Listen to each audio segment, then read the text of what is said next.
हरे कृष्णा कृष्ण कृष्ण हरे हरे, हरे राम राम राम हरे हरे। धनराज श्रीमद् भागवत महापुराण की जय। गुरु महाराज श्रील भक्तिपाद की जय। गुरु महाराज श्रील प्रभुपाद जी की जय। पिताय गौर प्रेमानंद। हरे कृष्णा। आज हम श्रीमद् भागवतम महापुराण प्रथम सकंद 7वें अध्याय के 8वें। हरे कृष्णा। बताया जाता है कि 8वें श्लोक में श्रीमद् भागवतम की तसनीफ और नजरसानी कर लेने के बाद, यानी कि श्रीमद् भागवतम को मुकम्मल कर लेने के बाद एक बार फिर इस पर नजरसानी की गई, यानी कि इसको एक मतलब और चेक किया गया। जिस तरह पिछले 17 पुराणों को लिखने के बाद भी मन को शांति नहीं हुई, 108 उपनिषद वेदांत सूत्र सबों को लिखने के बाद मन को शांति नहीं हुई, तो इसी उद्देश्य से वेदव्यास मुनि ने श्रीमद् भागवतम को मुकम्मल कर लेने के बाद एक बार फिर उन्होंने इसको नजरसानी किया। चेक करने के बाद असीम ऋषि व्यासदेव ने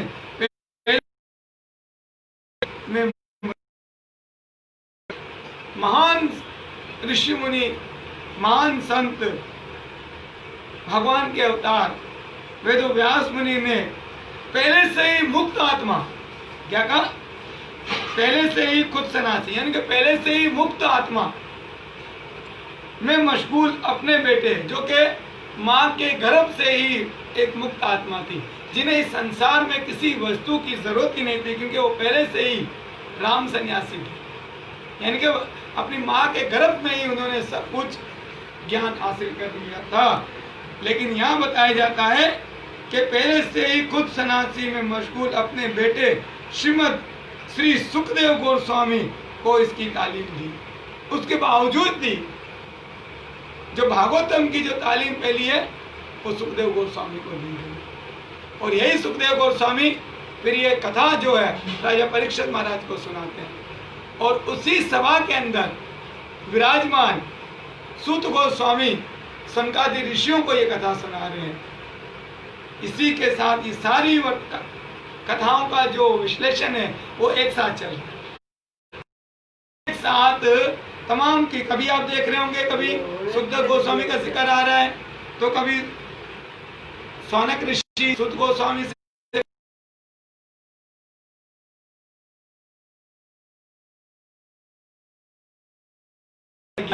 जो कि एक मुक्त है, यानी कि ये जो भागवतम महापुराण है ये सिर्फ उन लोगों के लिए नहीं है जो इन्हें सीखना चाहते हैं, ये उन लोगों के लिए भी है जिन्होंने बहुत सारे शास्त्र धर्म में अपनी पूरी निपुणता जाहिर कर दी है, ये उनके लिए भी है। इसीलिए यहाँ पर बताया कि पहले से ही मुक्त आत्मा अपने पुत्र सुखदेव गोस्वामी को इसकी तालीम, इसकी शिक्षा दी। परम पूज्य श्री भक्तिवेदांत स्वामी श्रील प्रभुपाद जी के द्वारा हम प्रकोट में पढ़ेंगे। श्रीमद् भागवतम श्रील व्यासदेव के जरिए ही तस्नीफ शुदा ब्रह्म सूत्र फितरती तस्नीर है।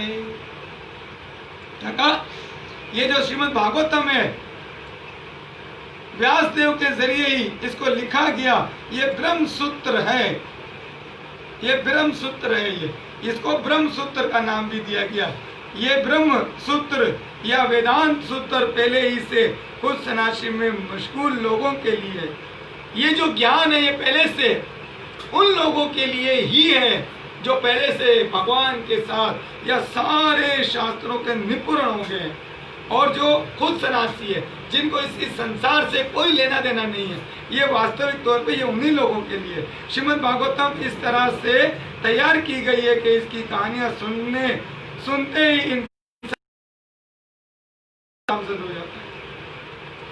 श्रीमद् भागवतम को वेदव्यास मुनि ने इस तरह तरतीब दिया है कि इसकी कथाओं को सुनने से ही और भगवान के बारे में श्रवण करने से ही फौरन, क्या कहा, फौरन ही भगवान की तरफ, भगवान की जागृति की तरफ हमारी गामजन यानी कि हमारी राह हमवार हो जाती है।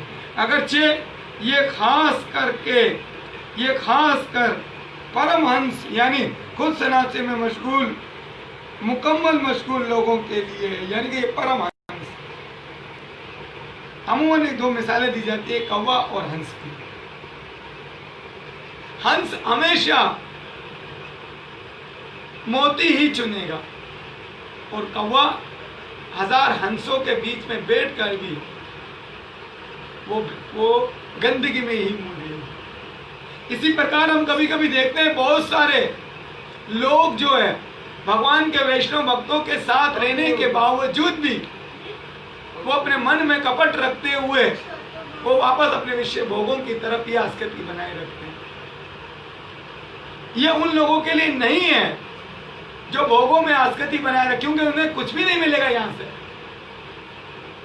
बहुत सारे शास्त्रों में, जैसे भगवान ने भागवत गीता में कहा कि वेदों की अलंकारी भाषाओं से लोग खुश होकर और वो अपने अपने पसंद की चीजों को लेते हैं, लेकिन श्रीमद् भागवतम में ऐसी कोई भी चीज नहीं है जिनसे आपको अपने इंद्रिय ख्वाहिशात को पूर्ति के लिए कुछ होगी। इसमें सिर्फ और सिर्फ भगवान श्री कृष्ण और भगवान के भक्तों की लीला है। आप ये समझ लीजिए, ये वो आम है जिसमें छिलका और गुदा नहीं है, गुठली, सॉरी, इसमें गुठली नहीं है, ये सिर्फ गुदा ही गुदा, सिर्फ इसमें मावा ही मावा है, समझिए।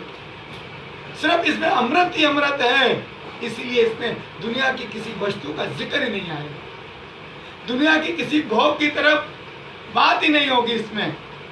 इसीलिए यह बताएगा ये परम हंसों के लिए है, जो भगवान से प्रेम करते हैं। ये भागवतम उन लोगों के लिए, लेकिन ये दुनियावी लोगों के दिलों में भी गहरा असर डालती है। लेकिन यहाँ श्रील प्रभुपाद जी कहते हैं कि इसका मतलब ये नहीं है कि हम ये समझ लें ये हमारे लिए नहीं, हम नहीं लें, लेकिन नहीं, ये वास्तविक परम हंसों के लिए है। इसमें इतनी शक्ति है कि दुनियावी लोगों को भी परमहंस बनाने की एबिलिटी रखती है, इसके अंदर इतनी काबिलियत मौजूद है। इसीलिए तो उनके दिलों में भी जो एक बार भी श्रीमद् भागवतम का स्पर्श करते हैं, एक बार भी श्री भागवतम का दर्शन करते हैं और एक बार भी जो श्रवण करते हैं, चाहे वो कैसे भी दुनियावी चीजों में मुलविस भी क्यों नहीं होगी, दुनियावी चीजों के साथ पूरा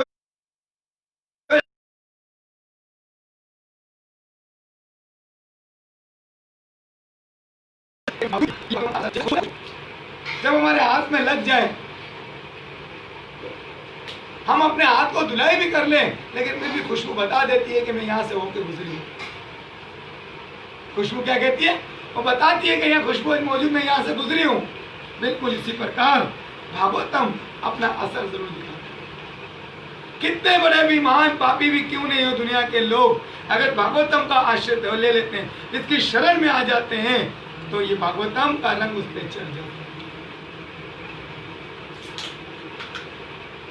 तमाम दुनियावी लोग तस्कीन आवाज में मशगूल रहते हैं। देखा श्रील प्रभुपाद जी के दुनियावी लोग ख्वाहिशात में बिल्कुल मुलविस रहते हैं, लेकिन ऐसे लोग भी वैदिक शास्त्रों को अपनी मादी बीमारी की दवा बनाते हैं। देखिए, जिनकी इंद्रिया की ख्वाहिशात खत्म नहीं होती है, जो हर पल पल के अंदर अपने ख्वाहिशात की तुरपती चाहते हैं, एवं वो कोई भी धार्मिक कार्य करता है उसमें भी अपनी ख्वाहिशात को पूर्ति चाहते हैं, लेकिन ये बताया जाता है कि ऐसे लोगों के लिए ये एक दवाई का काम करती है। ऐसे लोगों के लिए बीमारी को दूर करने के लिए ये दवा के तौर पे इस्तेमाल की जाती है।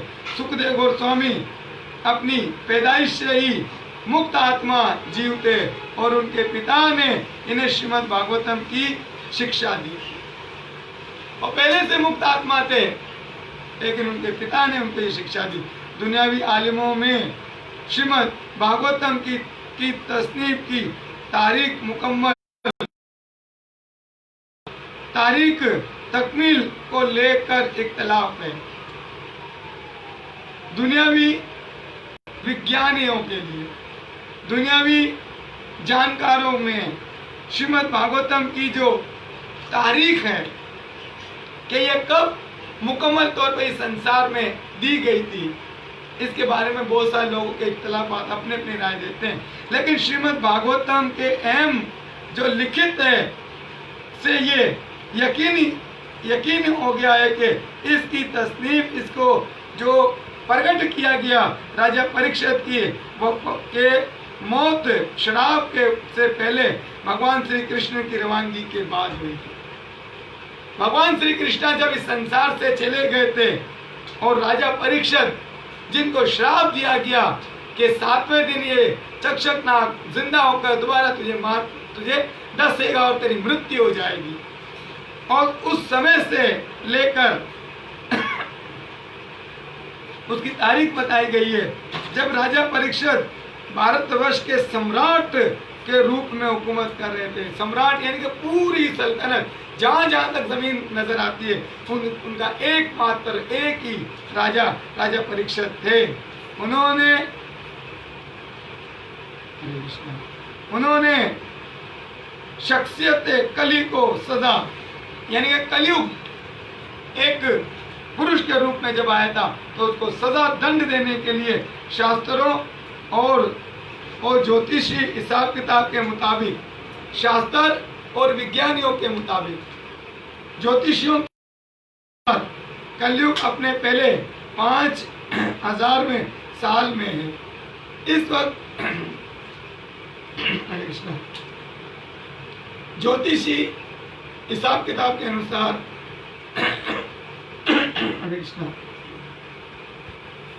कलयुग इस वक्त अपनी आयु के 5000वें वर्ष में चल रहा है, लिहाजा श्रीमद् भागवतम 5000 साल पहले लिखी गई। यह बताया जाता है कि इसका मतलब श्रीमद् भागवतम 5000 साल पहले लिखी गई, लेकिन महाभारत की तस्दीक श्रीमद् भागवतम से पहले हो चुकी थी।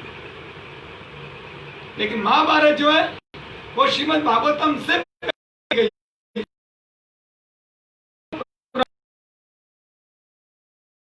पहले लिखी जाती, लेकिन सारे वैदिक शास्त्रों से पूरा तफसील होता है। ये मुख्तलिफ वैदिक शास्त्रों की तसानीफ की तारीखों की एक राय है।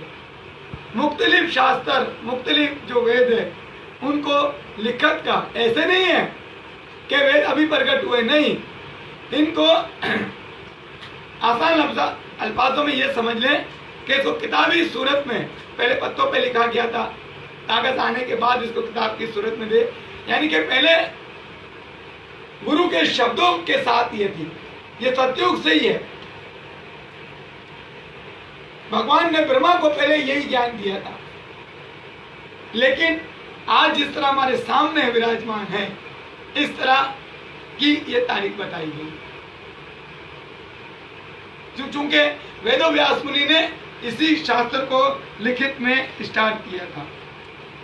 श्रीमद् भागवतम का खाका श्री नारद जी की हिदायत के मुताबिक पहले से ही तैयार हो चुका था, और श्रीमद् भागवतम को लिखने का सारा जो श्रेय जाता है, श्रीमद् भागवतम को प्रकट करने का सारा जो श्रेय जाता है वो नारद मुनि के सर जाता है, क्योंकि नारद मुनि ने ही अपने परम शिष्य को उनकी दुविधा को दूर करने के लिए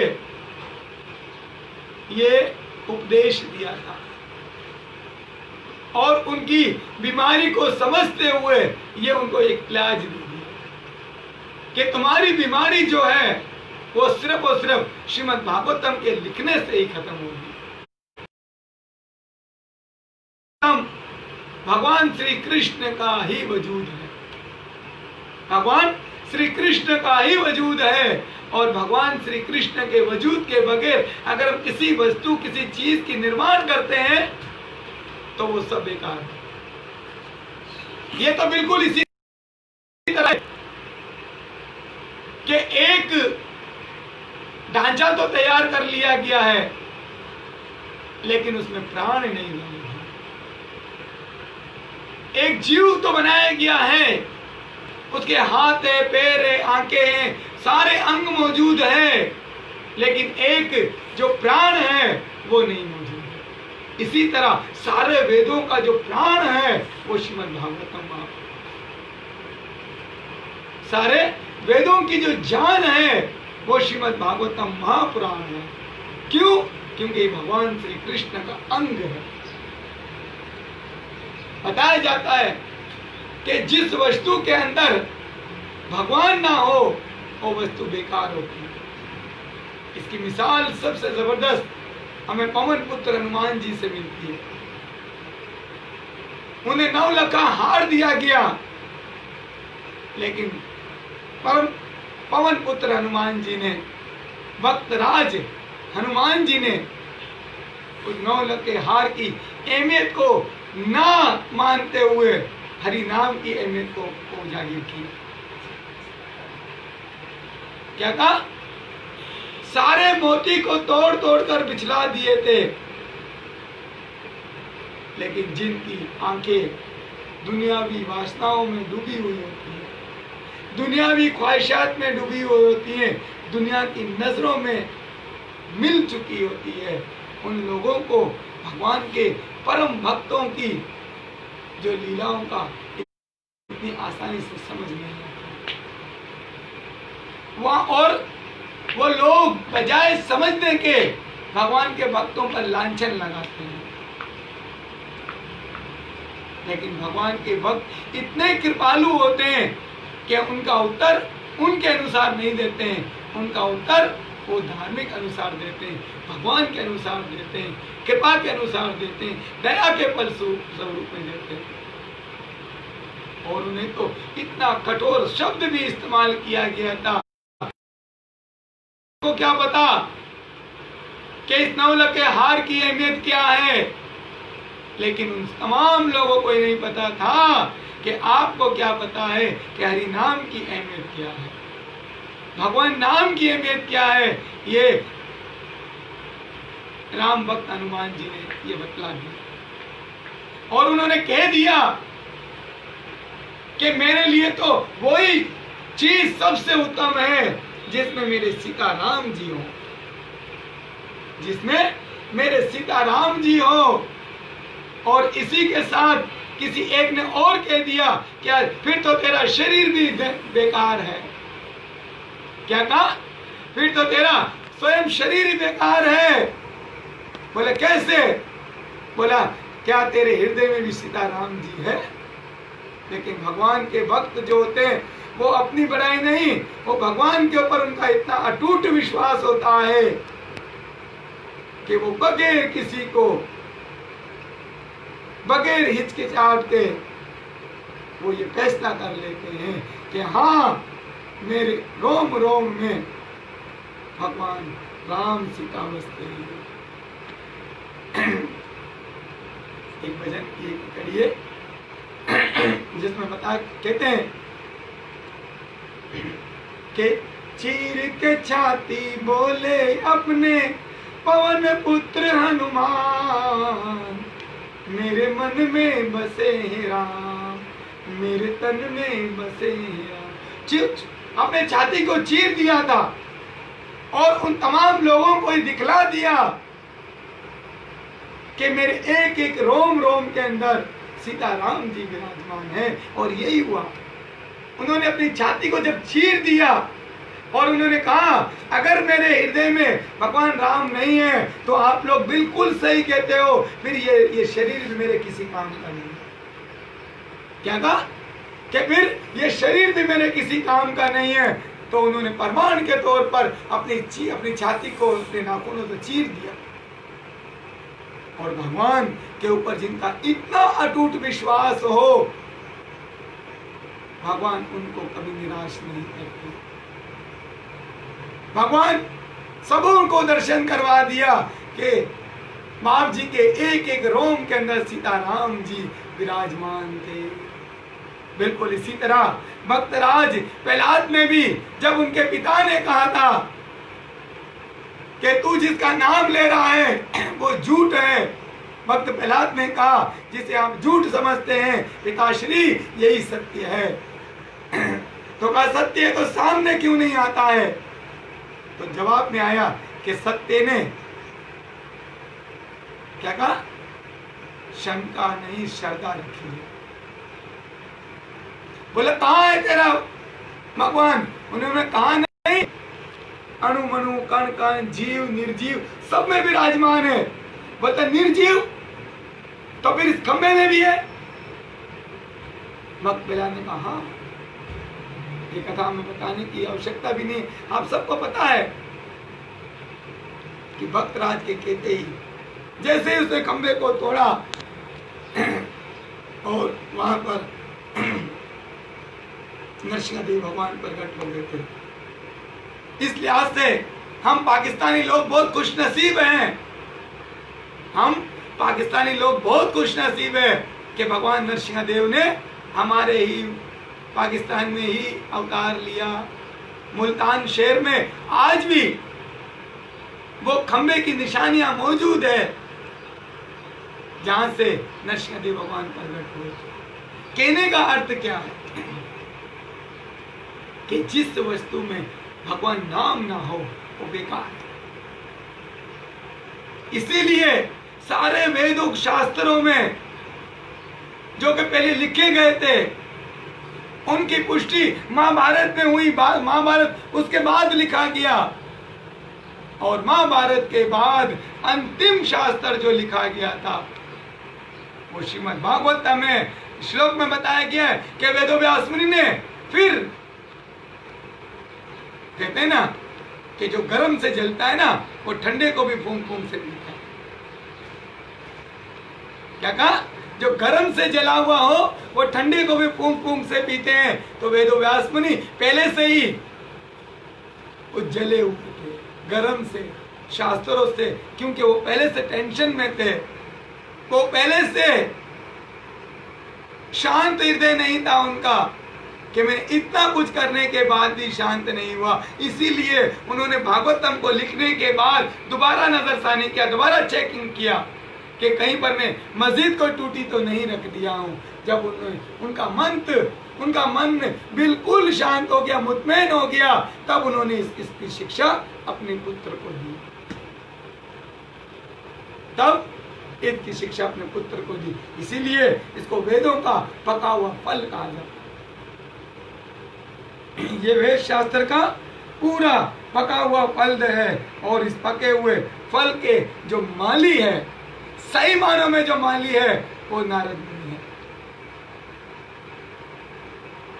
इसकी रखवाली जो की है, इसको जो आम प्रकट जो किया है वो तो वेदव्यास मुनि ने किया है, लेकिन वेदव्यास मुनि को इसकी शिक्षा जो दी, ज्ञान जो दिया, वो नारद मुनि ने ही दिया है। श्रीमद् भागवतम निर्वती मार्ग पर चलने की साइंस है। निर्वती मार्ग पर दुनिया के सारे विश्व वासनाओं से छूटकर भगवान की तरफ जाने का एक बहुत बड़ा विज्ञान है, बहुत बड़ा साइंस है। नारद जी ने प्रवृत्ति मार्ग को मुस्तरद कर दिया। दुनिया के विश्व वासनाओं के मार्ग को नारद मुनि ने मुस्तरद कर दिया। नारद मुनि ने दुनिया के विश्व वासना भोगों को मुस्तरद कर दिया और ये राय तमाम मुकील आत्माओं का फितरती रुझान है। और ये पर्वती जो मार्ग है, ये सारे बंदे जीव जो संसार में फंसे हुए जीव है, उनका फितरती रुझान अक्सरियत से उनकी तरफ ये रुझान जाता है। श्रीमद् भागवतम का मौजू इंसानियत की मादी बीमारी या मादी वजूद के दुखों को मुकम्मल तौर पर रोकने का इलाज है। और ये श्रीमद् भागवतम महापुराण जो है तमाम इंसानियत के लिए, तमाम इंसानियत की जो दुनियावी मादी जो बीमारी है, भोगों की बीमारी, आसक्ति की बीमारी, पाप में व्यस्त होने की जो बीमारी है, इसकी ये मादी वजूद के जो दुख है, इसको मुकम्मल तौर पर रोकथाम का एक बहुत बड़ा इलाज है। इसीलिए बताया जाता है कि भागवतम ही एकमात्र वो शास्त्र जिसके जरिए हम भगवान तक बहुत आसानी से पहुंच सकते। ऐसा नहीं है कि वेदों के जरिए हम नहीं पहुंच सकते, वहां से भी पहुंच सकते हैं, लेकिन जितना प्रेम और श्रद्धा के साथ हम भागवतम के माध्यम से जाएंगे, वेदों के माध्यम से नहीं जाएंगे। वेदों के माध्यम से आप सिर्फ हमारी बात को समझने की कोशिश करना। इस पे ऐसे नहीं मत समझना कि हम लोग वेदों को, ये वेदों का हिस्सा है मेरे भाई, ये वेदों का ही अंश है, लेकिन ये वेदों का पका हुआ फल है, ये निचोड़ है वेदों का।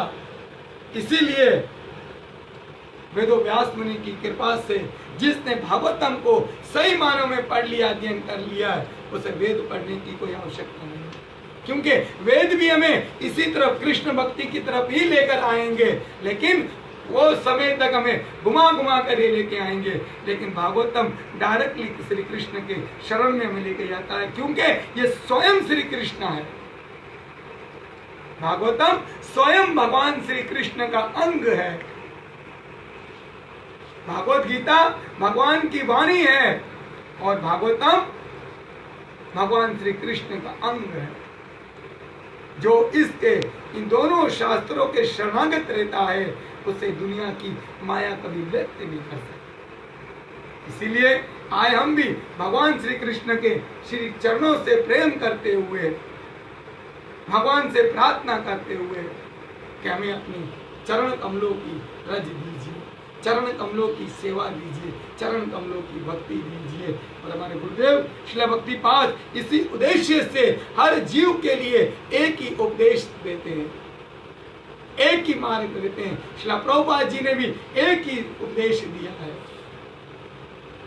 महाप्रभु ने भी एक ही उपदेश पे बहुत ज्यादा जोर दिया है। और हम भी गुरु परंपरा के होने के नाते आप समस्त लोगों को वही हमारे गुरु परंपरा से, जो हमारे पूर्व आचार्यों ने जो हमें ज्ञान शिक्षा दी है, वही हम आप तक पहुंचाते हैं कि आप भी भगवान श्री कृष्ण का नाम लीजिए, chant Hare Krishna and be happy, और खुश हो जाइए। हरे कृष्णा कृष्ण कृष्ण हरे हरे, हरे राम राम राम हरे हरे। ग्रंथराज श्रीमद् भागवत महापुराण की निताय गौर ब्रह्म। गुरु महाराज श्रील भक्तिपाद की जय, गुरु महाराज श्रील प्रभुपाद जी की जय, और सुंदर महाप्रभु की जय।